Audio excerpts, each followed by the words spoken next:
সোনালী কালাবাত মুরগি। আপনারা রোগ ধরার আরেকটি উপায় হলো মুরগির পায়খানাটা দেখা ভালোভাবে, যে পায়খানাতে লাল রং রয়েছে কিংবা অন্য কালার রয়েছে নাকি, আর মুরগি ঝিমাচ্ছে নাকি বা মুরগির ঘাড় উল্টাচ্ছে নাকি, এসব দেখলে অবশ্যই মনে করবেন যে মুরগির ভিতর অসুস্থতা রয়েছে। যেমন ঘাড় উল্টানো এবং ন্যাংরা হাঁটলে আপনারা থায়োবিট ব্যবহার করতে পারেন, যেটা B1 B2 হিসেবে পরিচিত। আবার পায়খানা খারাপ দেখালে অনেক সময় গাম্বুরা বা রানীক্ষেত দেখা দেয়। পা শুকালে আপনারা থায়োবিট ব্যবহার করতে পারেন।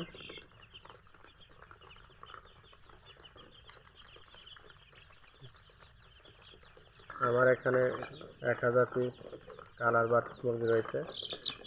আল্লাহদিন এখন সুস্থ, কিছুদিন আগে অসুস্থ ছিল মুরগিগুলো। আপনাদের সকলের দোয়াতে এখন সুস্থ হয়েছে এবং আল্লাহর রহমতে।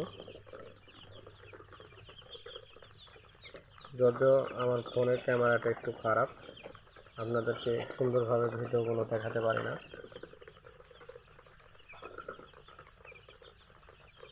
আপনারা চাইলে বড় বড় ভিডিও করে আপনাদেরকে পরামর্শ দেওয়ার চেষ্টা করব।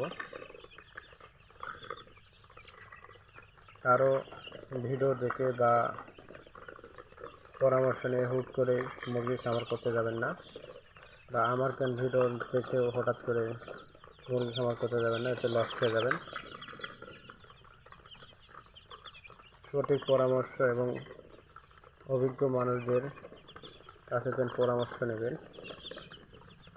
আর দেখবেন খামারে গিয়ে মুরগি কীভাবে পালন করতে হয়, কিংবা আপনি অভিজ্ঞতা পালনের জন্য অল্প কিছু মুরগি নিয়ে দেখতে পারেন যে আপনি পারবেন কিনা মুরগি পালনে করতে।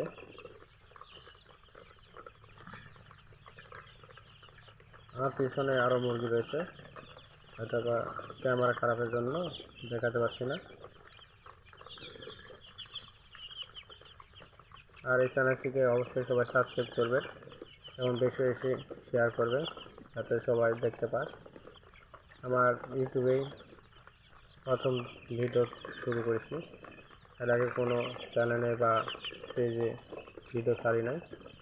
আপনারা সবাই সাবস্ক্রাইব করলে এবং লাইক শেয়ার করলে আমি ভিডিও করতে আরও আগ্রহী হব। সবাই ভালো থাকবেন। আজকের ভিডিও এই পর্যন্তই। অবশ্যই কমেন্ট করবেন, তাহলে ভালো হবে।